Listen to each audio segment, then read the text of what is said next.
Bismillahirrahmanirrahim. Alhamdulillahi Rabbil Alameen. Sallallahu wasallam wa baraka ala abdihi wa rasulihi nabiyyina Muhammadin wa ala alihi wa sahbihi ajma'een. Assalamu alaikum wa rahmatullahi wa barakatuh. The Battle of Badr is over. Now, the procedures that took place afterwards are what we're going to talk about, inshallah. We already talked about the Prophet ﷺ instructing his companions to bury the Muslims who died in the Battle of Badr. And he also instructed them to bury the non-Muslims, the disbelievers, the pagans of Quraysh, in one well. So they were pulling the disbelievers and throwing them in that well. And while they were pulling Utbah ibn Rabee'ah, his son, Abu Hudayfa ibn Utbah, may Allah be pleased with him, one of the great companions of the Prophet ﷺ, and among the very first to revert and accept Islam. And he migrated among the very first to Medina as well. The Prophet noticed that there was a change in his face. The man is seeing his father being pulled as a corpse to be thrown in that well. So the Prophet ﷺ asked him, "What's wrong, Abu Hudayfa? Are you regretting what happened to your father?" Abu Hudayfa said with a believing voice, "O Prophet of Allah, I believe what you brought was right and just. But I also believe that my father, Utbah, had a sound mind. He was a person of wisdom, and I was praying and hoping that he accepts Islam. I could never ever imagine that his wisdom would lead him to such a fate." And the Prophet ﷺ prayed for Abu Hudayfa and asked Allah Azza wa Jal to guide him and to have mercy on him. Now remember, Abu Hudayfa is witnessing the death of his father, his uncle, and his cousin. All of them died. Yet this did not prevent him from accepting this, because it was the path they themselves chose. After they were buried, the Prophet, we've mentioned that he stayed there for 3 days. He went to that well and he started speaking with them. And it's a one-way dialogue. He said to them by name, Utbah ibn Rabee'ah, Shaybah ibn Rabee'ah, al-Walid ibn Utbah, Abu Jahl, Amr ibn Hisham, Umayyah ibn Khalaf, and so on. We have seen what Allah has promised us. Have you seen what Allah had promised you? Now the Prophet ﷺ was promised victory, and he got that. And the disbelievers were promised hell, and he is talking to them. Umar ibn Khattab said, "Prophet of Allah, how do you talk to people? Their souls are not in their bodies anymore. They're corpses. They're dead. They smell. How do you talk to dead bodies?" The Prophet answered him, sallallahu alayhi wasallam, by saying, "By Allah, you do not hear me more than they do. They're like you. Allah Azza wa Jal has given them the ability to hear me, so that would increase in their punishment. Because it's too late now for them. What can they do? So it's a form of punishment." And from this we learn that the dead do not hear. And this is mentioned in the Quran, where Allah the Almighty says that, "O Muhammad, you do not have the ability to make the dead hear." This is in general. And we also learn from this that it is forbidden for a Muslim to call the dead. So if you go and say, "O scholar of Allah," or Prophet of Allah, or a companion of the Prophet ﷺ, he's dead, "Do this for me. Ask Allah for forgiveness for me. Ask Allah to grant me a child. or to pay my debts. This is not acceptable at all, even if you call the Prophet sallallahu alaihi wasallam, because he is dead, and the dead do not hear. They're not aware of what's happening on this life. Sure. What about those who say that we can send salutations upon the Prophet and yet he will receive them also? This is a different issue, because in this particular issue we were told that there's an angel that Allah Azza wa Jal has put him just to receive the salutations to the Prophet and deliver it to the Prophet himself, sallallahu alaihi wasallam. And he would tell him that so and so sends you his salutations, his salat. And one of the greatest evidences on this topic is the hadith of al-haarith, of the pool, where the Prophet tells us sallallahu alaihi wasallam in an agreed upon hadith. It reaches the level of mutawatir, which is so spread and famous to the extent that you don't even look at its authenticity. It's so authentic that it is the highest in authenticity. The Prophet tells us that I will be the first to reach the pool, al-haarith, al-kawthar, and whoever drinks from it never gets thirsty on the Day of Judgment. So this pool is on the Day of Judgment, and this pool is given to the Prophet ﷺ. The pots where people drink off are more than the stars in the sky, and it's made of gold and silver. So a group of people, followers of the Prophet ﷺ, come to drink from it, and they're prevented. So the Prophet cries out saying, "Oh Allah, they're my followers, they're my people." So the Prophet is answered by saying that you do not know what they've innovated after your death. And this is the catch. You do not know, which means that the Prophet ﷺ is dead. He doesn't know what happened after him. So he says destruction and destruction to those who innovated after me. Going back to our topic, the dead do not hear. They were all buried, the Muslims and the non-Muslims, and before the battle, the Prophet ﷺ put a good word to few of the non-Muslims who were coming with the army of Quraysh. And why was that? Because these non-Muslims helped the Prophet ﷺ when he was in Mecca. They did not participate in the oppression that was inflicted on the Muslims. And some of them were forced to come out.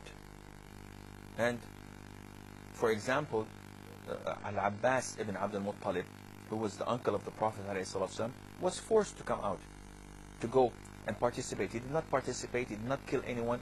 He was forced to come with the army. And also Abu-al-Bakhtari ibn Hisham, who aided the Prophet ﷺ, who tried his level best to stop the people of Quraysh from oppressing the Muslims, and he went out of his way to help and assist them. I heard that his uncle Abbas ibn Abdul-Muttalib, the disbelievers there in Mecca, they had doubt basically in him because they didn't make sure that if he was sincere to them or no. And they didn't trust him, you mean? Yeah, I meant like they didn't trust him. And I read, I don't know if this is correct or not, I read that he used to send informations about the disbelievers to the Prophet ﷺ as a way of like helping and try to cooperate with him. Of course, this is true. It was reported that he secretly embraced and reverted to Islam along with his wife and his children. But he did not declare that, because then they would have been gone to the offensive with the people of Quraysh. But nevertheless, when he went on the Battle of Badr, it was not clear yet whether he has reverted or not. So the Prophet told the companions of his companions not to kill them, and they did not fight them. Al-Abbas was a prisoner, while Abu-al-Bakhtari ibn Hisham, one of the companions, caught up with him while he was with his friend. So he told him, Abu al-Bakhtari, the Prophet ﷺ told us not to harm you and just to arrest you and capture you. So come in peace with me. So Abu Bakr said, okay, what about my buddy? What about my friend? So he told him, well, your friend is a different story. Our instructions was only for you. So he said, well, sorry, I'm a man of honor. I cannot be arrested on my own. Whether it's both of us, or I kill, or we fight with my friend and die in pride. And so that what took place, and he was killed because he did not want to become a prisoner and watch his friend and the one who was with him die. I think from this lesson I take that there's different types of non-believers in categories. You can say some of them are sympathetic to Islam and they have maybe two directions at times and they mislead each other. Of course. Now, this is crystal clear nowadays. Not all non-Muslims are aggressive and against Islam. On the contrary, there are lots and lots of non-Muslims who sympathize with Islam and try their best to support us. For example, look at Rachel Curry, I think her name was, the activist who was run by a bulldozer in Palestine. She was in her 20s, young, active. She went there sympathizing with the Muslims, with the Palestinians, and she wasn't a Muslim. And the Israeli bulldozer just ran over her and killed her in cold blood. Now, we do not generalize. We say that there are lots, millions of non-Muslims who sympathize with Islam.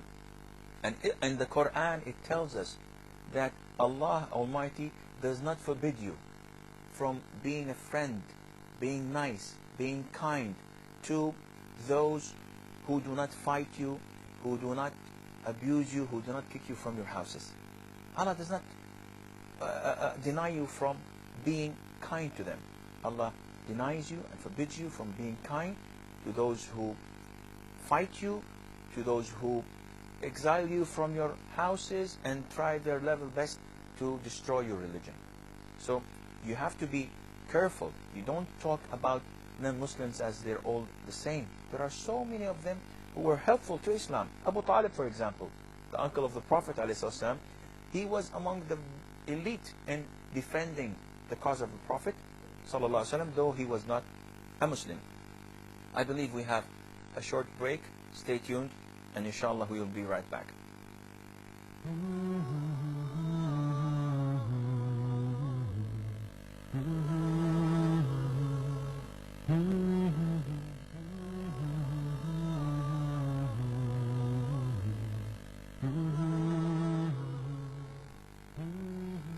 Assalamu alaikum wa rahmatullahi wa barakatuh. The dead were buried, and all what was remaining was the things that the Muslims caught from the disbelievers, the booties and the loots. And the Muslims had different opinions. One group fought the polytheists. So they thought that they were the men to take this booty and loot. The other part of the Muslims, they themselves spent their whole time protecting the Prophet ﷺ and surrounding him so that no enemy could penetrate them and harm the Prophet ﷺ. So they thought that we're entitled, more entitled than anyone else. The third party were themselves the one responsible for gathering what was on the battlefield after it was over. So they thought that we're the one who gathered it, so it should be ours. And Allah Azza wa Jal revealed the Quran stating that it was not of your own doing. So the Prophet ﷺ took 1/5 of it, and this 1/5, known as al-khums, is to be distributed on the poor, the orphans, and those who are cut away from their family through traveling, and so on, and to free the slaves and the prisoners of war. And this 1/5 was to what is called the treasury of Muslims, Bayt al-Mal. And the 4/5 of what was gathered, it was distributed evenly between the Muslims who attended that battle. Of course, the Prophet ﷺ gave the share of few people that did not attend because they had their excuses, and such as Uthman ibn Affan, who was the son-in-law of the Prophet ﷺ, and he was with his wife, the daughter of the Prophet, because she was extremely sick and ill. So he had to stay with her with the permission of the Prophet ﷺ. So he gave him his share because he was ready to go, but he was held back because of her illness. Once this took place, Abdullah ibn Ubay ibn Salul, who at the time was a pagan, he saw that the strength of the Muslims is becoming far superior than the non-Muslims. So he pretended among his colleagues to accept Islam after the Battle of Badr. And he led the front of the hypocrites of al-munafiqeen, who pretended to be Muslims and who were trying their level best to undermine any thing that would add value to Islam and to the Muslims. The Prophet ﷺ was left with 70 prisoners of war, and he did not know what to do with them. He knew what to do with two of them, al-Nadr ibn al-haarith wa Uqbah ibn Abi Mu'ayt. These were two of the leaders of Quraysh who went out of their way throughout the past 13 or 14 years to attack the Prophet ﷺ personally and to attack Islam and the Quran. An-Nadr ibn al-Harith, for example, he used to argue with the Prophet and used to follow the Prophet ﷺ wherever he went in Mecca. So whenever he sat with people and he started talking to them and reciting the Quran to them, trying to make them accept Islam, he would come and say, why are you listening to this man? He claims that he has stories from the heavens. Well, I have stories from Persia, from al-Hira, from all the kingdoms around. He traveled a lot. And now let me tell you some of the Thousand Nights tales and fables. And he kept on distracting people away from the Prophet ﷺ wherever he went. Uqbah ibn Abi Mu'ayt, he is a person who physically used to attack the Prophet ﷺ. In one incident, the Prophet was prostrating in Mecca to the Kaaba. So he prolonged his prostration in worship. And the people, the polytheists, said, who will go and do something that is nasty to Muhammad sallallahu alaihi wasallam? So Uqbah said, I will do that. And he went to a nearby house where they've recently slaughtered a camel, and he took the guts and all the filth that was in that camel, and as the Prophet was prostrating, he threw it on his back and neck. And they started laughing and smiling, and they were having a good time seeing this happening to the Prophet. And all the companions of Allah could not intervene because they were afraid that they would be harmed, until Fatima bint Muhammad, the daughter of the Prophet ﷺ, she was a young child, 7 or 8 years of old, and she removed that from the Prophet ﷺ and cleaned him, swearing at them. How brave that woman was, or that girl was, swearing at them, at the leaders of Mecca, who were fierce and fearful. And when the Prophet ﷺ raised his head, he raised his hands and started praying and supplicating to Allah with a loud voice so that they can hear. And he said, "Oh Allah, destroy, alayhi bi. May you have your wrath on Abu Jahl, Utbah ibn Rabee'ah, Uqbah ibn Abi Mu'ayt." And he named the people. Abdullah ibn Mas'ud, the companion of the Prophet ﷺ, said, he named a handful of people that I've seen them all in the well, dead on the day of Badr. Not one single one was spared. Everyone that he supplicated against, he was dead on the battle of Badr. So Uqba ibn Abi Mu'ayt, he once also, the Prophet was preaching Islam, was calling people to Islam. He came and choked him with his garment. Choked the Prophet with his garment. This man, Uqba ibn Abi Mu'ayt, until Abu Bakr came and he intervened and released him. That is why when they were caught as prisoners, the Prophet ﷺ instructed his companions to execute them. Both. Now, does this fall in line with the Geneva Convention? Of course not. But is anybody applying the Geneva Convention? No. Are these treaties respected? Look at Guantanamo. Look at the prisoners of war in all nations and countries. We do not care about conventions and treaties. We care about the Quran and Sunnah. What does the Quran and Sunnah say? The Quran and Sunnah tells us that the leader has the right to execute a prisoner or to set him free for nothing, or to swap him with another prisoner of ours, or to take ransom from him. This is all up to the Muslim leader. The Prophet ﷺ only executed 2 for their harm. One of the prisoners was Abu Azzah al-Jumahi, who was a poet, and he also used to say a lot of bad things about Islam. And when he was captured, he gave his word to the Prophet ﷺ that he would never ever attack Islam. And the Prophet emphasized that. Are you sure? He said, yes, you have my word.